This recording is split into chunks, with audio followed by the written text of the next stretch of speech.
नमस्कार। मैंने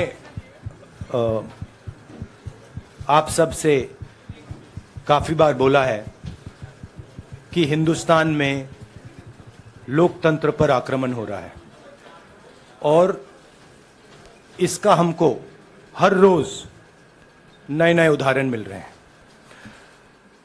सवाल मैंने एक ही पूछा था,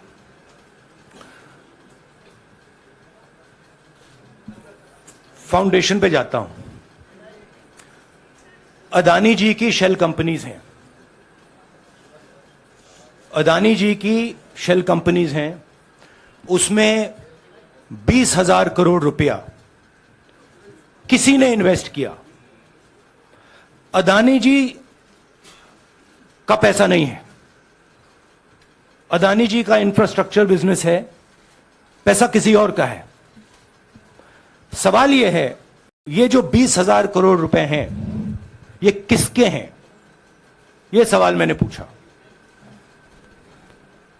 मैंने पार्लियामेंट हाउस में प्रूफ देके, जो मीडिया रिपोर्ट से मैंने निकाला, अदानी जी और नरेंद्र मोदी जी के रिश्ते के बारे में डिटेल में बोला। रिश्ता नया नहीं है, रिश्ता पुराना है।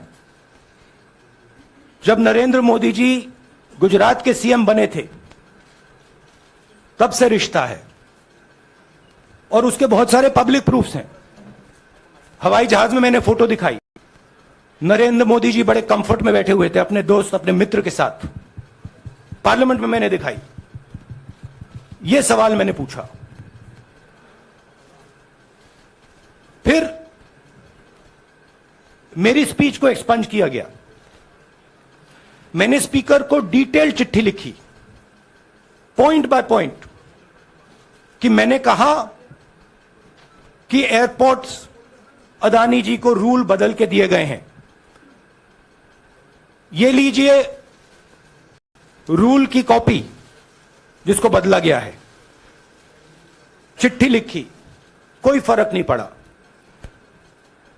फिर मेरे बारे में मंत्रियों ने पार्लियामेंट में झूठ बोला कि मैंने विदेशी ताकतों से मदद मांगी। मैंने ऐसी कोई बात नहीं की है। मैंने कहा स्पीकर से, मैंने जाके कहा, स्पीकर सर, पार्लियामेंट का नियम है कि अगर किसी मेंबर पर कोई एक्यूजेशन लगाता है तो उस मेंबर को जवाब देने का हक होता है। मैंने एक चिट्ठी लिखी, उस चिट्ठी का जवाब नहीं आया। दूसरी चिट्ठी लिखी, उस चिट्ठी का जवाब नहीं आया। फिर मैं स्पीकर के चेंबर में गया। मैंने स्पीकर सर से कहा, स्पीकर सर, यह कानून है, यह रूल है,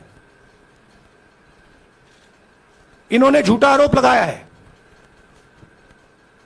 मुझे आप बोलने क्यों नहीं दे रहे हैं? स्पीकर सर मुस्कुराते हैं, कहते मैं नहीं कर सकता। और फिर उसके बाद आपने सबने देखा क्या हुआ। सवाल पूछना मैं बंद नहीं करूंगा।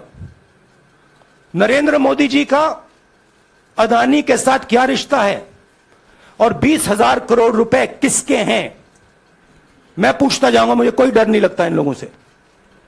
और अगर ये सोचें कि मुझे डिस्क्वालीफाई करके, धमका के, जेल में डाल के मुझे बंद कर सकते, नहीं,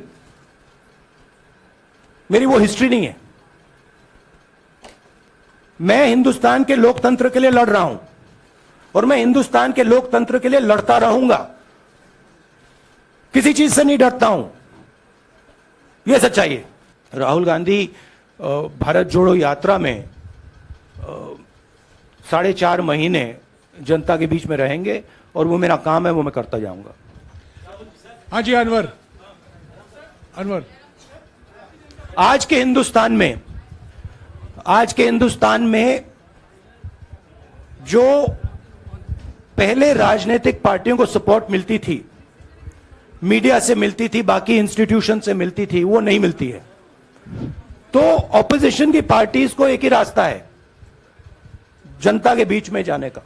मैं पिछले भारत जोड़ो यात्रा में आप मेरी कोई भी स्पीच देख लीजिए, मैं वहां कह रहा हूं सब समाज एक हैं, सबको एक साथ चलना चाहिए, भाईचारा होना चाहिए, नफरत नहीं होनी चाहिए, हिंसा नहीं होनी चाहिए। तो मेरी पोजीशन बिल्कुल क्लियर है। ये ओबीसी का मामला नहीं है, ये नरेंद्र मोदी जी और अदानी जी के रिश्ते का मामला है। 20,000 करोड़ रुपए जो अदानी जी को पता नहीं कहां से मिले, उसके बारे में मैं सवाल पूछ रहा हूं और उसका जवाब चाहिए। बीजेपी ध्यान को भड़काने की कोशिश करती है, कभी ओबीसी की बात करेगी, कभी विदेश की बात करेगी, कभी कुछ और बात करेगी, कभी डिस्क्वालिफिकेशन की बात करेगी, मगर सवाल यही है 20,000 करोड़ रुपए, $3 बिलियन किसका था? संजय मिश्रा। और वो अदानी का पैसा नहीं हो सकता, चाहे स्टेट हो चाहे कुछ भी हो। मैं सच्चाई को देखता हूं, मुझे और किसी चीज में इंटरेस्ट नहीं है, मैं सच्चाई बोलता हूं। राजनीति में ये फैशनेबल बात नहीं है, मगर ये बात मेरे खून में है, मैं और कोई रास्ता निकाल ही नहीं सकता हूं।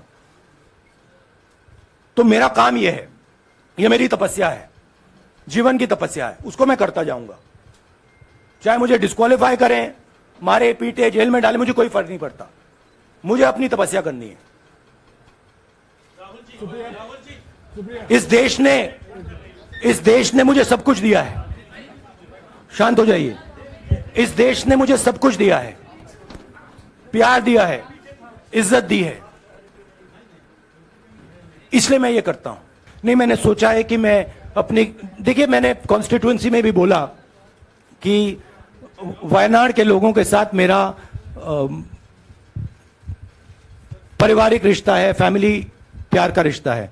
तो मैंने सोचा कि मैं वायनाड के लोगों के लिए अपनी एक चिट्ठी लिखूं उनके लिए कि मेरे दिल में उनके लिए क्या है, तो वो तो मैं रिजॉल्व कर दूंगा। उनका, देखिए बीजेपी के नेताओं का काम यही है। देखिए वो सब नरेंद्र मोदी जी से डरते हैं, कारण आप जानते हो। नरेंद्र मोदी जी ने कहा कि देखिए ध्यान हटाना है, वो सब जानते हैं अदानी जी और नरेंद्र मोदी जी का रिश्ता, सारे के सारे जानते हैं क्या रिश्ता है, सब जानते हैं, मगर डरते हैं। तो अगर नरेंद्र मोदी जी ने उनसे कहा कि भैया ध्यान उधर करो, ध्यान उधर करेंगे। मगर सवाल यही है 20,000 करोड़ रुपए किसका है?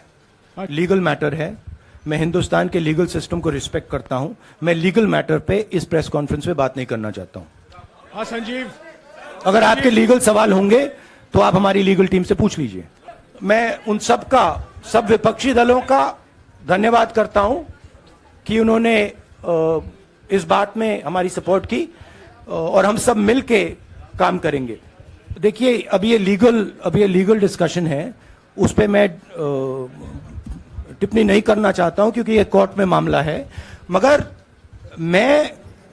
मैं जो भी सवाल उठाता हूं वो सोच समझ के उठाता हूं। मुझे उम्मीद में कोई इंटरेस्ट ही नहीं है, चाहे मुझे सदस्यता मिले ना मिले, मैं अपना काम करूंगा। अगर ये मुझे परमानेंटली डिस्क्वालीफाई कर दें तो भी मैं अपना काम करूंगा, अगर मुझे रीइंस्टेट कर दें तो भी मैं अपना काम करूंगा। मुझे कोई फर्क नहीं पड़ता मैं पार्लियामेंट के अंदर हूं या बाहर हूं, कहां हूं। मैंने आपसे कहा मुझे अपनी तपस्या करनी है, मैं उसको करके दिखाऊंगा, आपके लिए नहीं, अपने लिए। देखिए सिंपल सी बात है, आप डिस्ट्रैक्ट करने की कोशिश मत कीजिए। 20,000 करोड़ रुपए अदानी जी की शेल कंपनीज में कहां से आए, आप इंक्वायरी कीजिए। अगर बात निकली कि हमारे चीफ मिनिस्टर का पैसा है तो इनको जेल में डाल दीजिए, अगर बात निकली तो किसी और का पैसा है तो उसको जेल में डालिए। मैडम आप लोकतंत्र को समझिए। ये जो पैनिक रिएक्शन इन्होंने किया है नरेंद्र मोदी जी ने, इससे सबसे ज्यादा फायदा मिलेगा विपक्ष को। ये इन्होंने हमें हथियार पकड़ा दिया है, ये आप बात समझिए। ये मोदी जी पैनिक में आ गए कि बात निकल जाएगी, ये 20,000 करोड़ रुपए किसके हैं, डर गए, घबरा गए, इन्होंने पूरा सीक्वेंस शुरू कर दिया। ये विपक्ष को सबसे बड़ा इन्होंने हथियार दिया है राहुल जी, क्योंकि जनता के माइंड में अब एक सवाल आ गया है कि जनता जानती है कि अदानी जी भ्रष्ट व्यक्ति है। अब जनता के माइंड में यह सवाल उठा है कि इस भ्रष्ट व्यक्ति को हिंदुस्तान का प्रधानमंत्री क्यों बचा रहा है।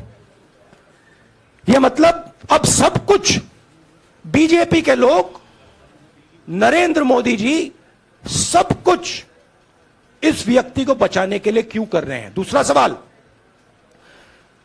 बीजेपी के लोगों ने कहा कि अदानी पर आक्रमण देश पर आक्रमण है। मतलब इनके माइंड में देश अदानी है और अदानी देश है। बात समझिए। वही मैंने कहा, अगर डिस्ट्रैक्शन करना है, मैक्सिमम पनिशमेंट की तो जरूरत है। मिनिमम पनिशमेंट से बात थोड़ी बनेगी। मैं तो सोच रहा था भैया 5 साल होते, 7 साल होते, 10 साल होते, वो भी मिल जाता। मुझे क्या फर्क पड़ रहा है भैया। देखिए, पहला आपका अटेम्प्ट वहां से आया, दूसरा आपका अटेम्प्ट यहां से आया, तीसरा आपका अटेम्प्ट यहां से आया। आप इतनी डायरेक्टली बीजेपी के लिए क्यों काम कर रहे हो? थोड़ी डिस्कशन से करो यार, थोड़ा घूम घाम के पूछो। क्या आपको ऑर्डर दिया है क्या? देखो मुस्कुरा रहे हैं। घूम घाम, मैं आपको उदाहरण देता हूं। आप थोड़ा घूम घाम के निकाल नुकुल के बोलो। देखो ऐसे बोलो पहले, राहुल जी, हाँ तो please if you want to work for the BJP, then bring a BJP flag symbol here and put it on your chest. Then I'll answer you the same way I answer them. Don't pretend to be a pressman.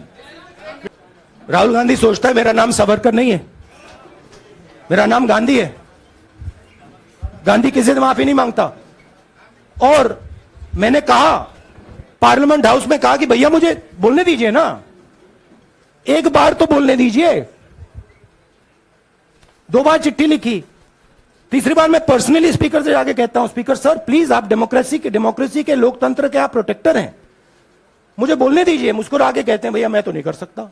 आप नहीं कर सकते तो कौन कर सकता है? शायद मुझे जाके मोदी जी से पूछना पड़े, वो तो करने नहीं देंगे. तो मेरा जो पॉइंट है, इस देश में लोकतंत्र खत्म हो गया है. इस देश के लोग जो इनके दिल में है, हमारे दिल में है, बोल नहीं सकते हैं. इस देश के इंस्टीट्यूशन पर आक्रमण हो रहा है. और उस आक्रमण का मैकेनिज्म क्या है? उस आक्रमण का मैकेनिज्म नरेंद्र मोदी जी और अदानी जी का रिश्ता है. वो फाउंडेशन है. मैं नरेंद्र मोदी जी पर सवाल नहीं पूछ रहा हूं, मैं अदानी जी पर सवाल पूछ रहा हूं. बीजेपी अदानी जी को क्यों प्रोटेक्ट कर रही है? आप नरेंद्र मोदी जी को प्रोटेक्ट कीजिए. मैं अदानी जी पे पूछ रहा हूं, आप अदानी जी को क्यों प्रोटेक्ट कर रहे हो? आप इसलिए अदानी जी को प्रोटेक्ट कर रहे हो क्योंकि आप ही अदानी हो.